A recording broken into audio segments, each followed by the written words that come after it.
السلام علیکم اظہر صاحب، کیسے ہیں آپ؟ جی والد صاحب، بھٹی صاحب، بہت شکریہ آپ کا. After a very very long time آپ ان چند لوگوں میں سے جو آئیڈیلائز کرتے ہیں چیزوں کو. جو آپ پبلک انٹرسٹ لیٹیگیشن میں اس وقت پاکستان میں آپ سے بڑا نام تو کوئی نہیں. شکر الحمدللہ اس میں کوئی، بلکہ یہ حقیقت ہے. یعنی ایون بنگلہ دیش میں بھی اتنا کام نہیں ہو رہا. اب تو انڈیا کے اندر بھی اتنا پبلک انٹرسٹ میں جتنا کام کچھ لوگ کرتے تھے، اب وہاں بھی اتنا شاید نہیں ہے جتنا کام میں کر رہا ہوں. یہ حقیقت ہے اور وہ میری پہچان ہے. یعنی میں یو کے رہا ہوں تو یو کے میں میری اپنی پہچان اپنی جگہ ہے. عمران خان صاحب کو ویسے لوگ بہت پیار کرتے تھے، لیکن جو فارنر ملے ہیں، کوئی انڈینز ملے ہیں، تو وہ مجھے پبلک انٹرسٹ کی وجہ سے جانتے ہیں. سنا ہے کہ پارٹی قائد کو جیل میں ڈیلز کی آفر ہو رہی ہیں. یہ کس قسم کی آفرز ہیں اگر ہو رہی ہیں؟ اگر ڈیل کرنی ہوتی تو عمران خان بہت پہلے ڈیل کر چکا ہوتا. وہ ڈیل نہیں کر رہا، نہ ڈیل کر رہا ہے نہ ڈھیل لے رہا ہے. ڈیل دے رہا ہے بلکہ کہ موقع آپ اور کتنا تنگ کرنا ہے کر لو، کتنا تنگ کرنا اور کر لو. پی ٹی آئی کی لیگل ٹیم میں اختلافات کی خبریں سامنے آتی رہتی ہیں، اس میں کس حد تک سچائی؟ اختلافات لیگل ٹیم کے اندر کہیں ہیں، کہیں تو پروفیشنل کے حوالے سے ہے.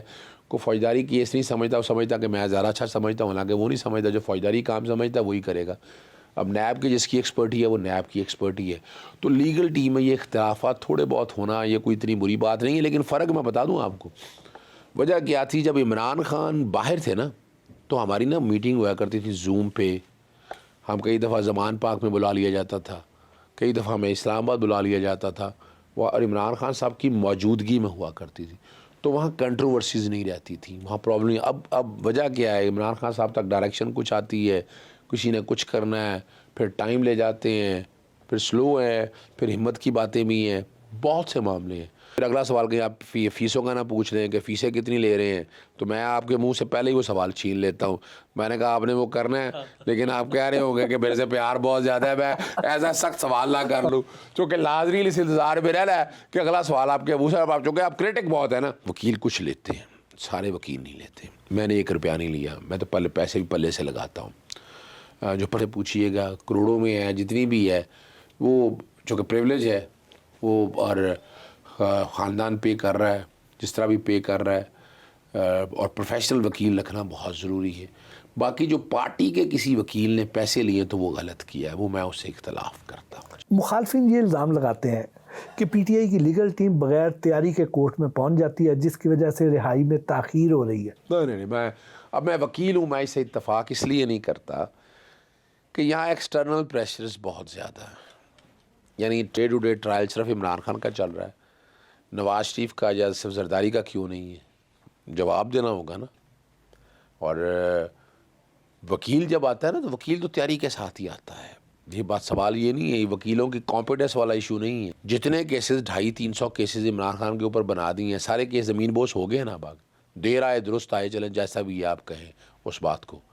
اس میں کبھی ہو سکتا ہے کسی دن کوئی اور وجہ سے میڈیا میں رپورٹ صحیح نہ ہو، لیکن وکلا کی تیاری پوری ہوتی ہے. میں اس بات سے اتفاق. خان صاحب کے جیل جانے کے بعد جو قیادت ہے وہ وکلا کو سونپ دی.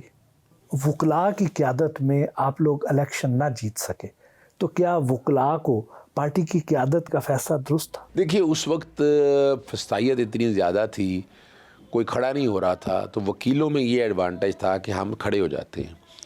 تو میں سمجھتا ہوں کہ اس وقت موقع کی نزاکت کے مطابق یہ فیصلہ ٹھیک تھا. مریم نواز کا یہ کہنا ہے کہ وہ جب چاہیں وہ خان صاحب کا کھانا اور ہیٹر وغیرہ بند کروا سکتے. اچھا، بڑی مزیدار بات ہے.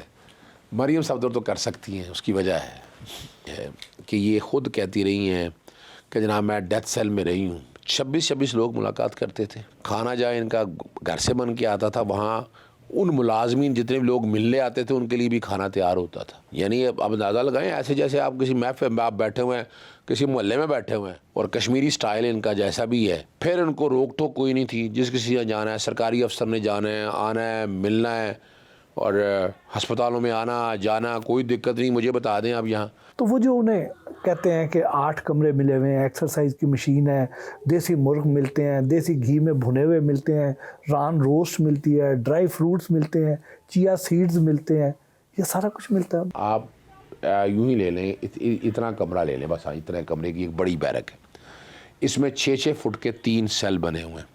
یہ یہاں سیل ختم ہو جاتا ہے, 6 فٹ یہاں آ جاتا ہے, اتنی خالی جگہ آ گیا جہاں چہل قدمی کے لیے اب جیل سیل سے نکلے آتے ہیں.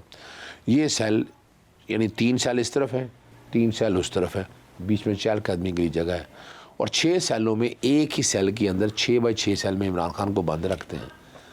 تو یہ کون سا وی آئی پی ہے؟ میں جب ملنے جایا کرتا ہوں تو جناب میری اینک اتار کے چیک کرتے ہیں اس میں کوئی کیمرہ تو نہیں لگا ہوا. میری یہ انگوٹھیاں اتار لیتے ہیں کہ انگوٹھیاں یار کیا پہننے میں حرج ہے. پرس نہیں لے جا سکتے آپ, پین نہیں لے جا سکتے, کاغذ نہیں لے جا سکتے آپ. 3 جگہ آپ کی چیکنگ ہوتی. میں وکیل ہوں, پھر تو 3 جگہ چیکنگ ہے. اچھا وہ مورے لگیں گے یہاں سے جیسے پتہ نہیں میں آپ کو قیدی ہوں یار, اس کا مال ہو گیا یار. عجیب سی باتیں کرتے ہیں, عجیب سا نظام بنایا ہوا ہے. پھر جب واپس آتے ہیں اس سے ڈبل چیکنگ ہوتی. پھر جب ملاقات کرتے ہیں ساری ریکارڈنگ ہو رہی ہوتی ہے, یعنی ٹیب بھی ہو رہا ہوتا ہے, اور بندے وہاں موقع پہ موجود بھی ہوتے ہیں جو ساری باتیں سن رہے ہوتے ہیں. یہ پوری دنیا میں نہیں ہے جو پاکستان کے اندر ہو رہا ہے. ذاتی زندگی میں آپ بہت نرم مزاج اور ہنسمکھ سے انسان, لیکن ٹی وی پر ہم دیکھتے ہیں کہ آپ بہت جلد غصے میں آ جاتے ہیں. یہ کیا وجہ ہے؟ اچھا اس کی وجہ ایک بنیادی طور پر ہے, جہاں تک اپنی ذات کی حد تک بات ہے نا, اب میرا ایک بولنے کا سٹائل ہے. میں وکالت بھی کرتا ہوں تو میری آواز اتنی اونچی ہوتی ہے کہ وہ لوگ خود پریشان ہو جاتے ہیں. یہ میرے رب نے ایک صلاحیت دی ہے, میں ڈومینیٹ کر جاتا ہوں پرسنالٹی کے اوپر, جو سچ بات ہے لوگ کہتے ہیں. اور دوسرا بات یہ نا, میرے اس ایگریسو پن کو میری عوام بڑی پسند کرتے ہیں, میرا ویور بڑا پسند کرتا ہے. وہ سمجھتا ہے کہ یہ بات جو کر رہا ہے نا, اور اس میں جان سمجھ رہی ہے. جب یہ جاندار آواز سامنے آتی ہے تو دوسرا والا بیچارہ ویسے ہی دبک جاتا ہے. کیا مذاکرات اور سول نافرمانی اکٹھے چل سکتے ہیں؟ دیکھیے ابھی سول نافرمانی کا اس طرح نہیں. عمران خان صاحب نے کہا, اب اوورسیز پاکستانیوں کا اپنی ڈیمانڈ ہے, ان کا اپنا یہ کہنا ہے. اوورسیز پاکستانی آج بھی سمجھتے ہیں کہ نہیں ان معاملات کو اس طرح لے کر چلنا ہے. تو اوورسیز پاکستانیوں کا ایک بہت بڑا رول ہے, اور وہ سمجھتے ہیں کہ نہیں جب تک پاکستانیوں کے ساتھ عمران خان کا ساتھ سلوک اچھا نہیں ہوگا ہم اس طریقے سے لے کر چلیں گے چیزوں کو. تو وہ اسی لیے اس کانٹیکس میں چیزوں کو دیکھ کر آپ ذہن میں رکھیے گا, ورنہ میں نہیں سمجھتا نہ ایسے کو معاملات ہیں. سول نافرمانی اگر اس میسو لیول پہ شروع کرنی ہوئی تو پھر تو وہ بڑی خطرناک ہوگی.